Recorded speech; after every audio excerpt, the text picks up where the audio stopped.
African leaders have been speaking on how Chinese investments have benefited their countries.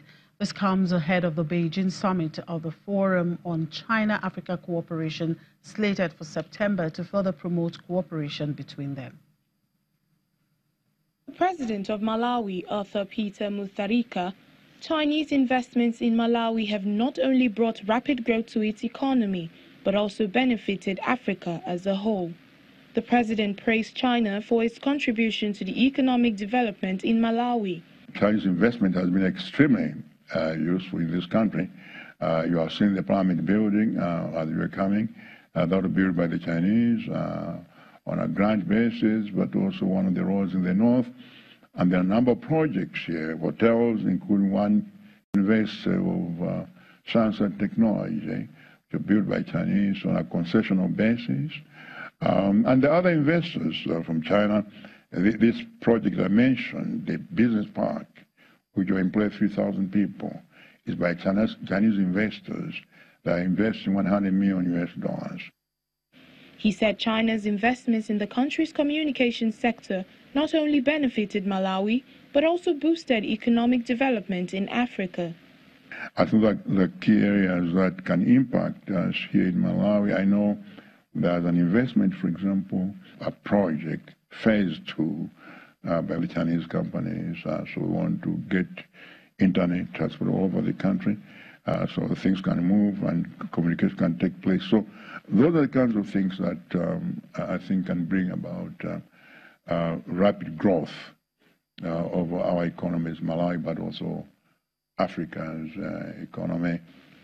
The President of the Republic of Congo, Denis Nguesso, says his country will continue to maintain solid relations with China, and the two sides will expand cooperation in multiple areas. During President Xi Jinping's visit to the Republic of the Congo in 2013, the two countries reached an agreement to jointly establish the China-Congo-Africa Bank. The idea became reality with operations starting in 2015 and its headquarters opening in April this year. That we jointly launched the China-Congo-Africa Bank was to develop and strengthen cooperation between the two countries and enhance comprehensive strategic partnership between the two sides. Now, the bank is an important initiative in our economic development, and we have named this the China-Congo-Africa Bank, in that we hope it will not only serve the Republic of Congo, but also the whole of Africa. Now, this was in line with the agreement we reached with President Xi and leaders of other African countries on our cooperation in multiple areas. As the China-Africa Cooperation Forum is about to kick off in Beijing at the beginning of next month, President Nguesso is looking forward to further cooperation between China and other African countries. The International Monetary Fund will soon begin talks with Angola over providing financial support after the oil-producing country's economic growth was weaker than expected this year. Africa's second-largest oil producer has been hit by lower oil prices, which have caused a dollar liquidity squeeze that has made it difficult for foreign companies to repatriate profits and discouraged many from investing. Angola's economy has struggled due to lower oil prices, a situation made worse by declining production. Output is expected to fall to 1.5 million barrels per day in 2018, down from 1.6 million last year and 1.9 million a decade ago. The IMF expects the country's economy to grow 2.2% this year, well below an original government forecast of 4.9%. And South Africa's parliament has summoned Steinhoff's former chief executive and ex-chief financial officer to give evidence in an inquiry over the accounting scandal at the firm. Former CEO Marcos Justi, who is under fraud investigation by the South African police, resigned in December when Steinhoff uncovered accounting irregularities that sent its share price crashing. The former CFO, Ben Lagrange, will also be summoned to give evidence to the Standing Committee on Finance. The hearing will take place on August 29. Steinhoff is fighting for survival after revealing multi-billion euro holes in its balance sheet that wiped away more than 90% of its market value and forced it to sell assets to raise working capital. And Senegal is on a multi-billion-dollar mission to become self-sufficient in rice by 2020. Now, during the 2008 world food crisis, the country struggled to meet demand for its staple, mostly imported from Asia. The government does not want that to happen ever again. In the last 10 years, farmers in Richard Toll, northern Senegal, have grown more rice than ever, thanks to an ambitious government plan to promote agriculture and self-reliance in food production. Modiba rents plots of land here where he cultivates the grain.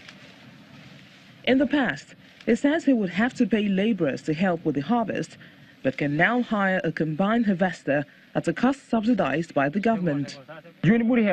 Now we can work on 40 hectares, and with the machine, we can do it in 2 or 3 days. Whereas before, when we did it by hand, it would have taken 1 month. So with this machine, it's amazing.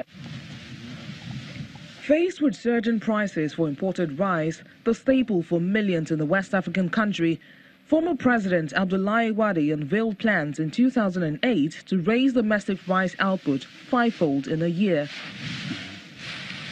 The aim is to boost output from agriculture, fisheries and agro-industry, as well as the mining sector and tourism. In Richard Toll, water is channeled from the River Senegal to farms. Aboubakar Sow is the Deputy General Manager of SAID, the organization that promotes irrigation on the left bank of the Senegal and Falémé rivers. The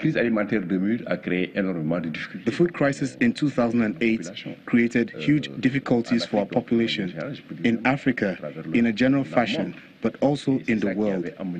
And that is what brought the first idea to start the big national program of self-sufficiency in rice.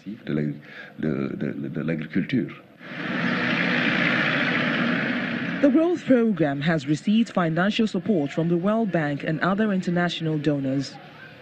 Although production of rice has gone up significantly from a little under 400,000 tons in 2008 to almost 1 million tons in 2017, so has consumption of the staple, mainly due to an expanding population.